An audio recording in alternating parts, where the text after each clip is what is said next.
Hi, this is Catherine Rose. I'm with Board Game Geek here at SPIEL 2017. I'm sitting here with Andreas Peiss from Verlag, and he's here to talk about Chickwood Forest. So please tell me about the game. 45-minute game. Nice and quick. Absolutely. Big game in a small box. 2 to 5 players. Ages 12 plus. So it's an adult game really, or advanced family game at least. It's a card game. Comes with a couple of cubes on the side, but lots of nice colors. Yeah, thanks. And I see lots of castles. So that's true. So what we're going for here, Chickwood Forest, is a Robin Rooster theme. Robin Rooster and his merry men are gonna loot the castles of the rich eagles, undeservedly rich eagles, I might add, to give alms to the poor village chickens. I see. Redistribution. Right. So the eagles are the rich and the chickens are the poor. That's what's going on here. All right. You're gonna get a couple of random cards on your hand, 3 usually.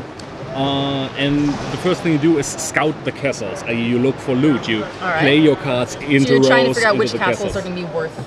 Exactly. And some of the cards you're going to play face up, some face down. There's not perfect information on the table. Then you're going to get to loot the castles one by one. Each player picks one castle, gets all the cards. All right.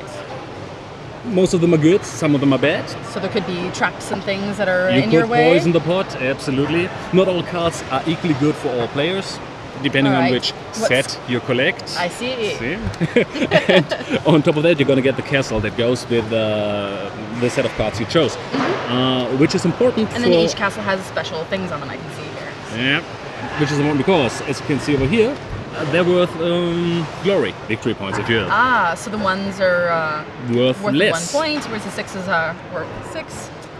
But there are little extra things up here. Yeah, the little extra things at the top are play face up and or face down cards. So you have to give a little more information if you are the first one to play compared to somebody who's sitting at the end of the table.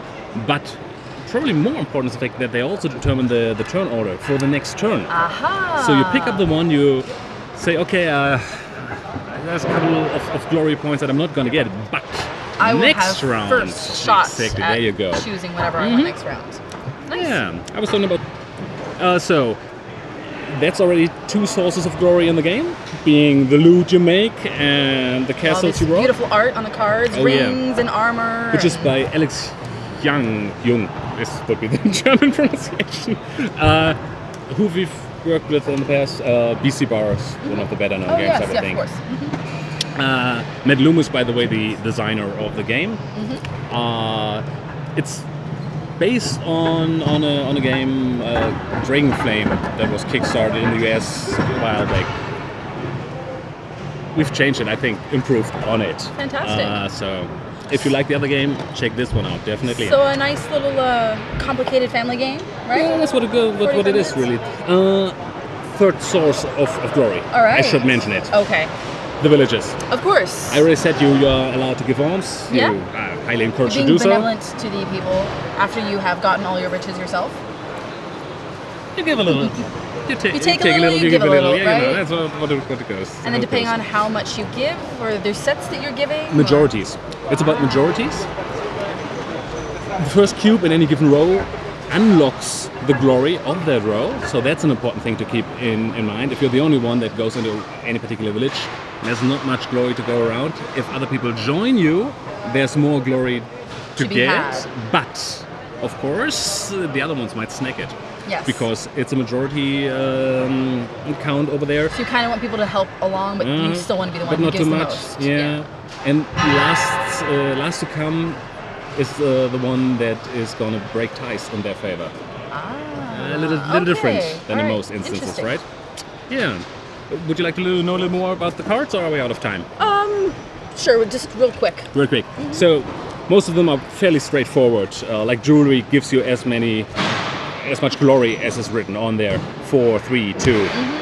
Right. Some are a little more complicated. Like the garments, they're going to be 5 points if you have a single piece. If you have both of the same kind, if you have a set. And you're doing set collections, all right. 0 points. Okay, so you don't want too much of the same thing. Exactly. So it's in a reverse set collection. Exactly, yeah, that's what it is. Couple of minus points to be had if you encounter the guards, sheriff and his henchmen. The Maid Maryhan. Mary Ann. Very tongue in cheek. Kind of give you one extra glory point per treasure that you've looted, per kind of treasure. Alright. So she lets you have such collections. Exactly. And even if you, like in this case, you have the same garment 2 times, they themselves don't score. But you'll still get a point But you still for get a that point, card. so not too bad really. A little more complicated are the treasure chests, which you will square. They're different kinds, different Types. different colors, different types. And the one type you've got most of, you're gonna square. So if you have 2, it's 4 points. All right, 3, I see. 9 points, and so on and so forth. Okay.